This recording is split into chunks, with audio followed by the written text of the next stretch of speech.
To be honest with y'all, I didn't even know that this video was gonna happen, but it is, so get ready. So today is March 9th. It's about like a little bit after 9, maybe 9:30. It's 9 something at night. And today I'm going to be doing my March TBR. If I can be honest with you, I wasn't sure if I was going to do this video because I just always reference this spot, this now empty spot right here. I'm like, I'll get to whatever I get to because it was more than 8, I believe. It was more than 8. And I wasn't sure if I would have the same reading speed as I did for the month of February. Because February I did like 12 to 13 books, but that was to be expected because I was on vacation. I'm not on vacation. I'm home. I'm working. I have hobby. I have things to do. So honestly, I don't think I'm going to be meeting the 8 book goal for this month of March, only because today is the 8th and I'm still, did I say 8th? 9th? It's the second week of March and I'm still on my second book. I finished the book of Azrael and I have mixed feelings for this book. I got the hardcover, and I guess this is a special edition. A bit of mixed feelings because at the beginning, I'm not sure if you can see the tabs, but in the beginning, I was really enjoying this, and then towards the end, I just really wanted it to be over. So I had like 100 pages left, and I simply was not reading it. I just could not get myself to read it. So it took me like a calm 5 days to finish this. Oh boy.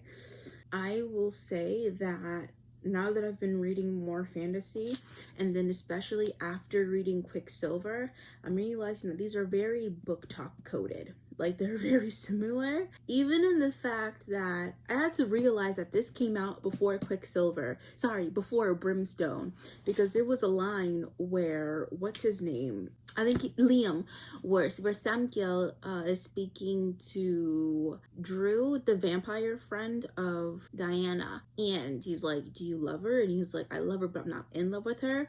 And that was the same words that Carrion had said in Brimstone, and I'm like, that's a little too similar, but then I'm really realizing that Brimstone came out after. So it's a little bit of like the same thing, the same feeling that I'm getting. And when I had first read that with Quicksilver, it was new. So that's why I gave the physical book, I think like a 3.5, a 3.75, and the audio book a 4, because I had a great listening experience. It was great.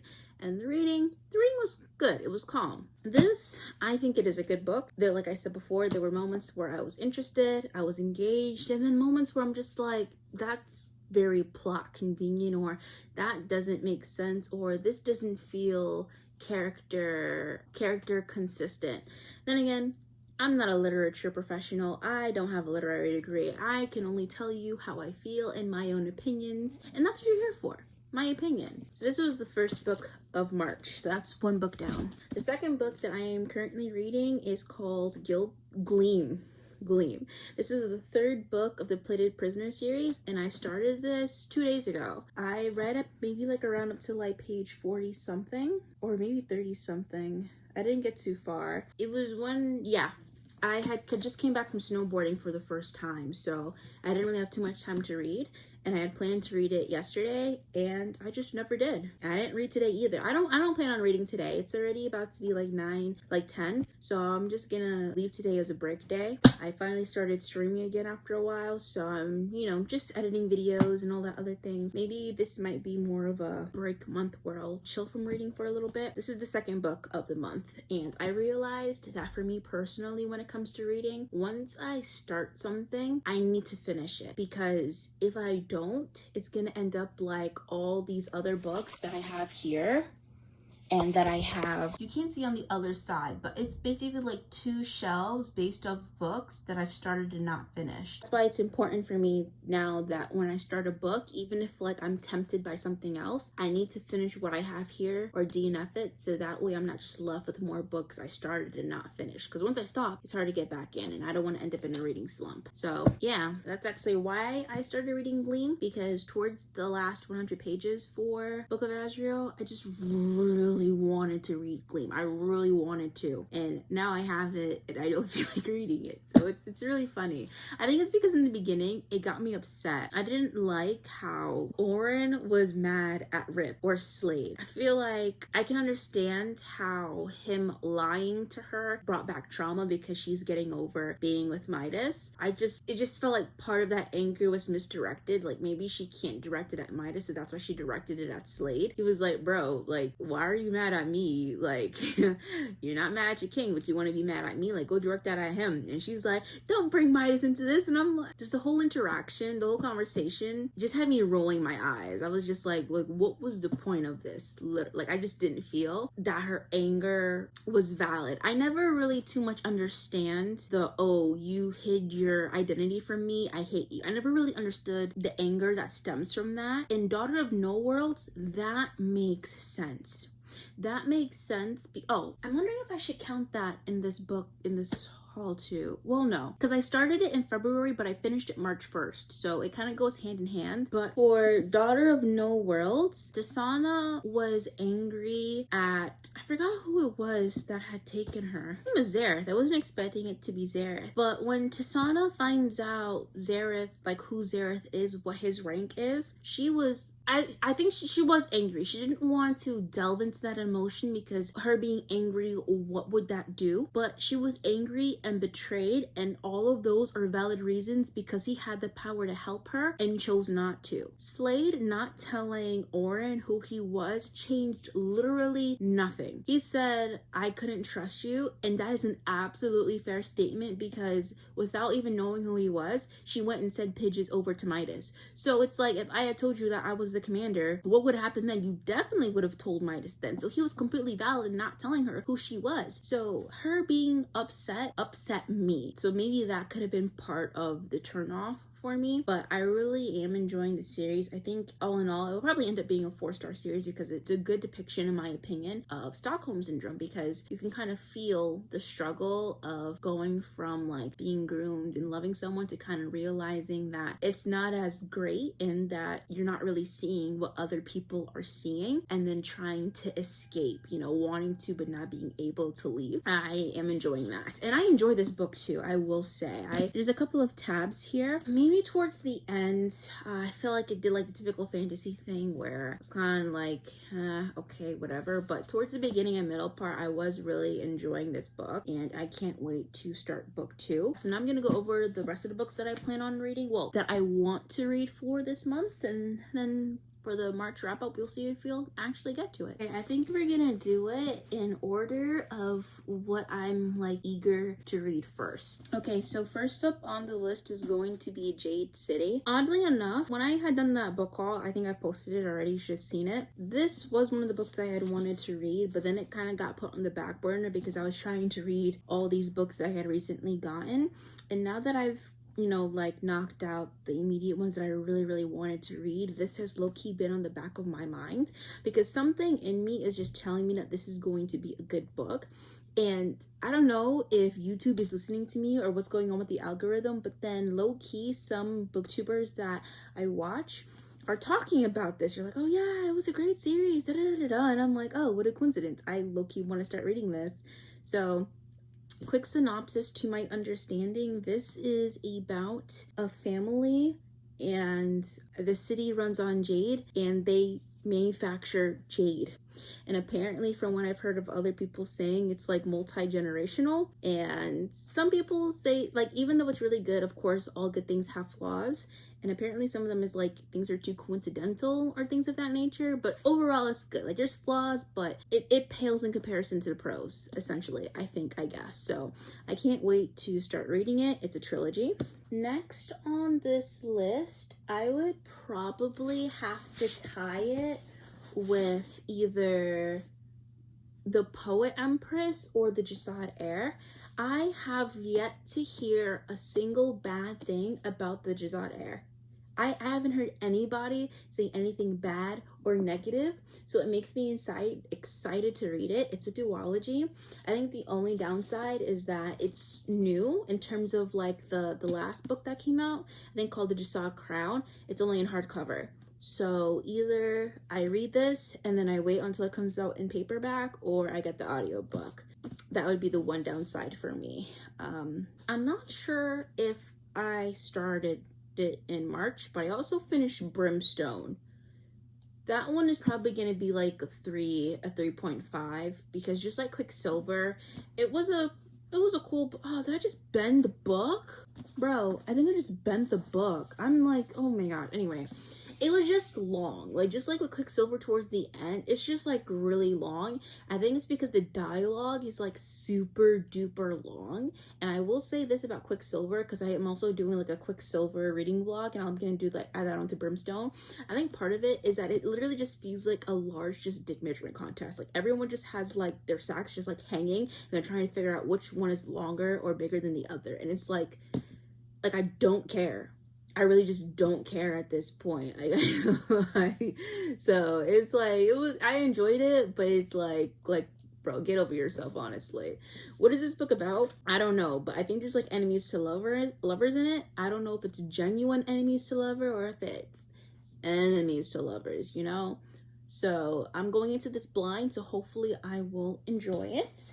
And I like Middle Eastern novels. I enjoyed Ember and the Ash, or something of that. Fire, Ember and the Ashes, I think it's called. I enjoyed City of Brass. So I am enjoying Middle Eastern novels. I've been trying to get to, what is it, Into the Wild? We Hunt the Flame. And it's been a little bit of difficulty. I'm gonna try again. But like, also the words are tiny, so we're gonna try and see if I can, you know, get back into that, or if that's just something that's gonna take me another few years to finally read. As for Poet Empress, when I had done the big book haul, you might have heard me mention it, that this, I like read a little bit of it like in between, because sometimes when I read books I like skip a random page, and if I want to keep reading, that's how I know I want it. And I almost read this before I read Divine Rivals, so I want to read this, but then also, oddly enough, I kind of don't want to. It's weird. It's like I want to read it, but I don't want to. And the reason I don't want to isn't anything like major. I just don't feel like it. But I also want to know what happens. It's like one of those things where like you want to read, but you don't have to read. Like, you just want to know, you want the experience of reading and knowing what happens without having to actually spend the time to do it. So yeah, if after I do the City of Jade, it would probably either be the Dressage Heir or the Poet Empress.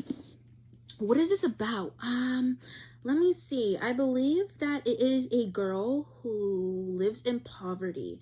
And the reason that it's in poverty is because the king sucks. And so after her sibling dies, she becomes a concubine, and I believe it's to kill the prince or emperor, because this is the Poet Empress. So I'm pretty sure she marries a prince, and then it's the prince that becomes the emperor.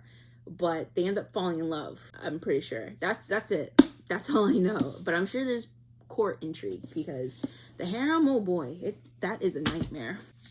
After that, that's probably gonna be last. You'll see what I'm talking about later. What would I do next? I might do Thrice Married to a Salted Fish. I've been meaning to read this for some time, and I just haven't. But after reading Wife Comes First, I'll probably read this because it gives the same vibes. I just feel like it might be better than that one. It's about this guy who transmigrates, and he gets married to this cripple, but, you know, even though they're a cripple, they're a smart cripple. I don't even know if he's like actually a cripple, or if he's faking, or if he'll be healed, but they end up working together to navigate court intrigue, and that's pretty much it. Now, we have 5 more books, and I know which ones I'm holding off till. Yeah, so honestly speaking, these would probably go hand in hand, Mistborn and The Raven Scholar. I don't know why they're like so far down. Like, I want to read them, but I don't want to read them. This Mistborn, probably because I got Mistborn because I feel like I've heard it somewhere before years ago, and it's by Brandon Sanderson, and I hear that he's a really good fantasy author, so I wanted to try and get into it. But I feel like when I had tried to read some pages, it kind of threw me off, but I'm definitely going to try it. I think this is like about assassins in school, and the assassin who wins gets to be the leader of the country, I think, something of that nature. I'm probably absolutely wrong in that statement. All I know is that this is a really good series, and I hope that I like it too. And then this kind of like goes hand in hand because I hear that this is also a really good series. I think it's a trilogy. I remember that I thought it was a duology trilogy. This is also a trilogy, I think. Yes, so these are both trilogies.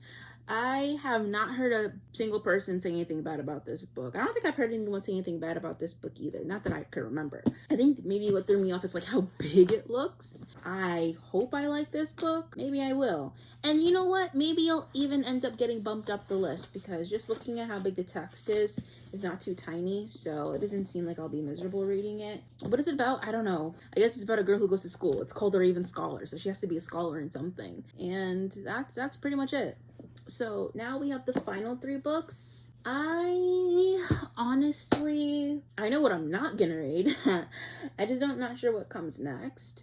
So I'm just gonna show them up together like I did the last 2 sets. The Will of the Many and The Shadow of What Was Lost. Now, I got this when I first started buying fantasy books. I think you saw the book haul for this one already. If you didn't, you should watch it. You should be watching all my videos. What's going on with you? Come on, get in the game. This seems like, for lack of a better word, genuine fantasy. When I say genuine fantasy, I think of things like Game of Thrones, Lord of the Mysteries, not, you know, the stuff that I read, not book talk fantasy books, but actual fantasy books. That's just my way of phrasing it. Just because it's a book talk fantasy book doesn't mean it's not an actual fantasy book. It's just my way of phrasing and explaining and describing, okay? This, I don't really even remember what it's about. I just know it's like a guy, and I think he goes to find like this girl he's supposed to marry, and that's it. I guess I'm just a little bit nervous as to if I'll like it because it's like an actual fantasy, you know? I like me a little romance, and there is romance in it. I don't know why I'm so like nervous about it, because I read Red Rising, and I feel like Red Rising is kind of the same thing, where it's like more political and story based than it is romance based. So if I like Red Rising, I feel like I should be able to read this too. Yeah, this had been on my TBR since I first got the book, and I just never read it. And I feel like if I keep putting it off, it won't get read. This is Will of the Many. I guess I wanted to read it because everybody talks about this, and I haven't heard a single person that dislikes it. This is part of a duology to my understanding. The second book came out recently, and it's only in hardcover. After I read this, I'm gonna be stuck with either waiting for the paperback or getting the audiobook. I guess maybe the reason why I'm hesitating is because I've heard reviews about it. So the longer I take to read it, the more I'm going to forget, because I am already forgetting. I just know that he's some forgotten prince, and you get your power by people believing in you, and you take their life force, and he goes to this school to infiltrate to find out some secrets, things of that nature. I read the first page, and I was intrigued. It's giving Red Rising vibes, so I do plan on reading this, and I do think that I'll like it. I just don't know which I'll do first. And then the last book on my TBR, which will be my last priority, is going to be The Empire of Gold. This is the last book of the City of Brass. The reason why it's so low is because I feel like each book I read, I like it less and less. And I know that sounds bad. I still really do like the series. Is just like towards the end almost every time I just don't like it, you know, which is, it's so weird. I wish I knew how to explain it. The first book I really liked. I really was thinking about giving it 5 stars. I don't think I did though. Maybe give it like a 4.5 or 4.75. I was so fiending for the next book. And then the ending for the last book, I don't know, something about it just didn't have me wanting to read what comes next. Maybe it was because she put the ring on Ollie. I'm not too sure what it was. I think also part of it was, what's his name, Dada? Whenever his point of view came on, I honestly could not care less. I understand that it was necessary so that we could understand like that part of the war and like the preparations and to kind of like get his perspective. So I do appreciate it. It just was not my favorite. I was more so interested in what was going on with Ali and what was going on with Nadi. So when Dada's part would come up, I'm like, okay, how many pages am I gonna have to read of this? I think my one problem with Dada, and I think I said this before, is that he's like defeatable. I like my characters almost like a Mary Sue. I'm not talking like Gojo level. I just mean like I want you to be strong, and if you're defeated, it's reasonable. But if like you're constantly being defeated and taken down, then clearly you're not as strong as you're made out to be. I really wish I knew how to phrase. I just don't like how easily he gets beaten consistently. It turns me off. It really does. And then, what's his name? Muhadir, the crown prince. He's like dying. Go without me. And then he's like dying slowly, so he's just alive and taunting Dada. It was just like really annoying for me. Yeah, so after the ending of that book and reading it, like objectively it's good. I probably gave it a 4, but I just felt like it could have been so much. I think that's why I'm disappointed. Like objectively the series is like a 4.5, but it could have been a 5. Like I really wanted to love it, but I just like it. That's it. So this will be the last on the TBR, unless maybe I randomly decide to read an excerpt and I like that excerpt and then I just decide to read the book, you know, like how I did with Kingdom of Copper, because with Kingdom of Copper, because it took me so long to go in between Brass and then Copper, I was like, did I like the book that much? And then I read a line, like a paragraph, and I'm like, oh, I need to read this book. So when I went on vacation, I literally put it off as the last book because I knew how badly I wanted to read it, and I didn't want it making me want to read Empire of Gold, put me into a reading slump. Clearly that wasn't something that I needed to worry about. So, or maybe it was, because the book I tried to read after that put me I had a DNF, which you'll hear about in the next video. So those are all the books I plan on reading for March.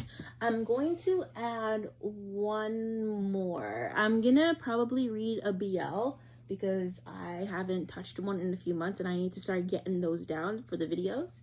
And I might, these are possibilities, I have no guarantees. I might do Ruthless Vows from the Divine Rivals, and I might do Book of the Night from Holly Black. Recently her second book came out for it, and I'm like, well shoot, now I have the second volume, I should probably read the first one. Also a heads up, I don't like being left out of things. I'm always cool with doing my own thing, but I feel like I'm in the Twilight Zone, or like I'm being gaslit by how everybody likes ACOTAR and I don't. So one of these days, maybe this month, maybe no, I already have my reading material. Maybe in April, I'm gonna do a challenge, I guess you could say, where I'm gonna do a video where I only read Sarah J Maas books because I haven't read any of her books, finish any of her back books. I tried to get into the Assassin's Blade, I believe, Throne of Glass series. Couldn't do it. I think the first page and I knocked out. I tried to do ACOTAR. I got to like page 32, 36, and it was just really boring for me. And I haven't even touched Crescent City yet. And these are all completed series, all by Sarah J Maas, and everybody seems to love them. So I will give them a shot and like actually follow through and finish it. And then I'll have the right to judge it. Then I'll have 3 books. 4, because I have Assassin's Blade and Throne of Glass first book. So then I'll be forced, then I'll be left with 4 books that I don't like, and maybe I'll have a friend who'll want it and I'll give it to them. That will be all. So yes, those are the books. So that is a total of 1. Do I count Gleam? All right, we're gonna include the books that I read too. So it's gonna be 1, 2, 3, 4, 5, 6, 7, 8, 9. So it's gonna be 9 books, 10 books that I'm going to be trying to read this month, along with possibly Ruthless Vows and Book of the Night. So 12. And then as for videos, I think I have 2 more videos to film. I have to do the January wrap up and the February wrap up. Wow. I leave the books on my bed so I have no choice but to do them. So it's like, if I want to clear up space on my bed, I have to do these videos because I can't turn. I don't want to hurt my book. So I'm like limiting myself and making myself uncomfortable so that I could do these ASAP. Like how I did this video now. So guys, it's been maybe about an hour now, if even. I am going to end this here. Have a good night. Have a good morning. Have a good evening. Good afternoon. Good dusk. Good dawn. What's up? Oh, like and subscribe. Yeah, I should be telling you guys to do that too. And I'll see you in the next video. Ciao.